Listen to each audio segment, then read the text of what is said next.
what are your views on China threatening Nancy Pelosi that they will shoot down her aircraft if she visits Taiwan? And Rohit says China threatened the US over Nancy Pelosi's visit to Taiwan. Do you think a small conflict can happen? Republicans also support the Biden government on this issue. Yeah. So what's happening is that Nancy Pelosi is right now, as we speak, on her way to Asia, or maybe she must have already reached some place in Asia.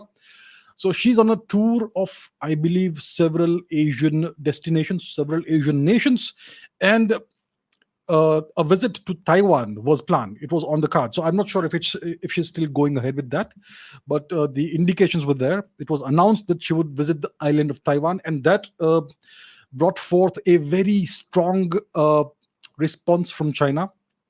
They said that the US is undermining the so-called one China policy that the two nations have agreed to. And the Chinese are saying it's a red line that we cannot allow anyone to cross. If this happens, then there will be consequences, very severe, very strong consequences. Essentially, they are threatening war. They even went to the extent of saying that if Nancy Pelosi reaches Taiwan, they could even shoot her plane down and any other aircraft, fighter aircraft, etc., that are accompanying her. And they have been conducting live firing exercises in the strait, in the region near Taiwan of the Chinese coast. They are massing military equipment, personnel, vehicles, etc., close to the Taiwan Strait, etc. So, they have been upping the ante when it comes to their incursions into into so-called Taiwanese airspace and all that. So the Chinese have made it extremely clear in public repeatedly that this is a red line that the US cannot cross. If the US crosses this red line, then China will essentially go to war. They will possibly shoot down the aircraft of Nancy Pelosi, any other accompanying aircraft, and that essentially is an act of war if you do that. So they have staked their credibility on this issue, right?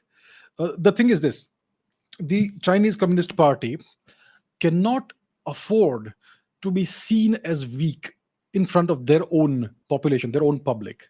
Mr. Xi Jinping cannot afford to be seen as weak and conciliatory to the US, because their entire plank, their entire basis for legitimacy is that is nationalism, that China is going to rise, and that is the trade-off for the Chinese public, that you accept our hegemony, you accept our dictatorship, our one-party rule, our imperial rule over the Chinese public, in exchange for us making China a great nation again.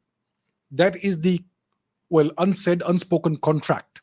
And therefore, the Chinese Communist Party and Mr. Xi Jinping cannot, under any circumstances, afford to appear weak in front of the public.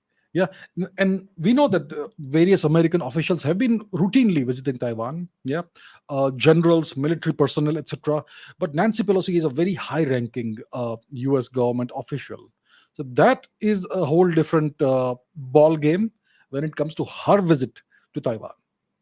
So they have made it very clear that they would essentially go to war and shoot down the aircraft if Nancy Pelosi is to visit.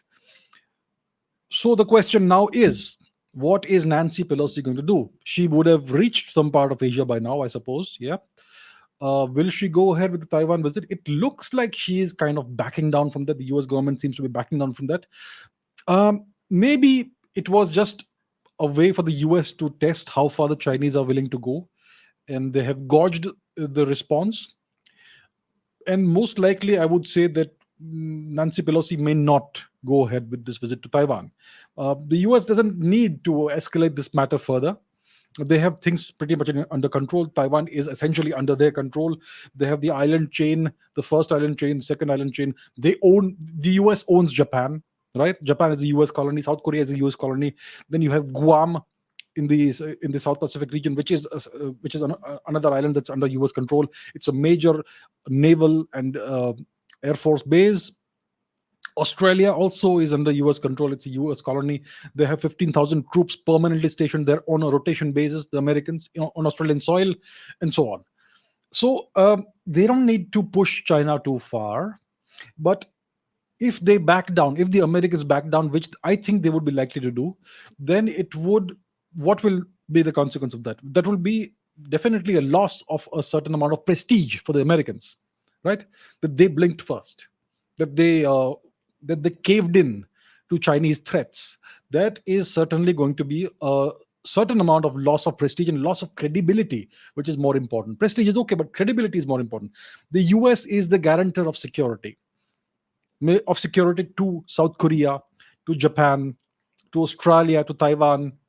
And if the US falls back under threats, then nations like South Korea, nations like Japan, even nations like Australia will ask some very hard questions to themselves.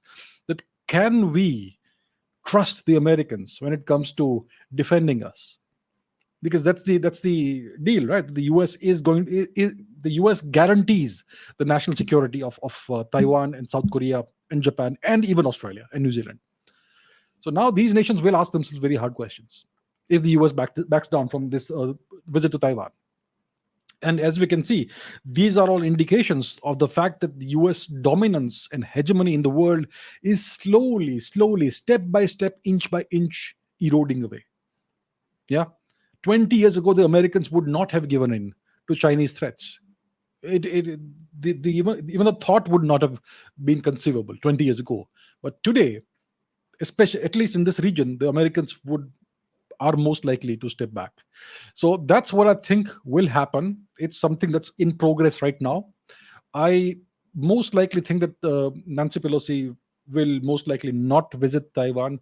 If she does visit Taiwan, there could be a significant escalation.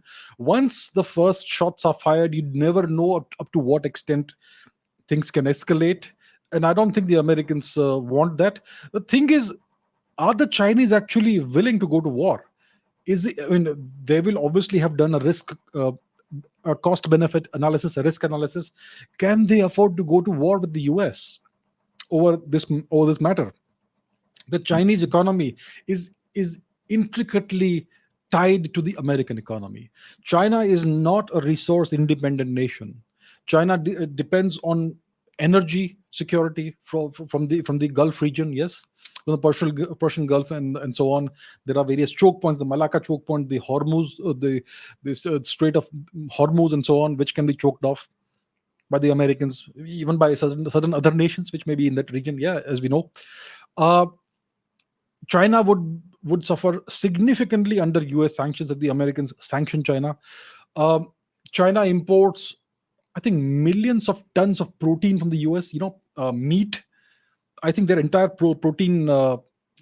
They depend on American meat for their protein needs. China, and much more. So China is a nation that is liable to suffer significantly if the Americans decide to impose sanctions on them. So the Americans may not even have to go to war with China if the Chinese do such an action. They may just impose sanctions on China, all kinds of sanctions, the way they have done on the Russians. And then Russia is doing well. China won't do that well. So there are all these things to consider. And considering all that, I think even the Chinese may be bluffing to some extent, but they can't afford to bluff too far, because the Chinese public will then stop supporting the CCP and Mr. Xi Jinping. And they can't afford to have that happen. So most likely, considering all these things, I think Nancy Pelosi is unlikely to visit Taiwan. The Americans will most likely back off from this, and that will be seen as a loss of prestige, and people will slowly lose confidence in the U.S. ability to defend nations from Chinese bullying and threats. So yeah, that's what I think is the situation. Let's see. Let's wait and watch. You never know how things are going to be, but that's what I think will most likely happen.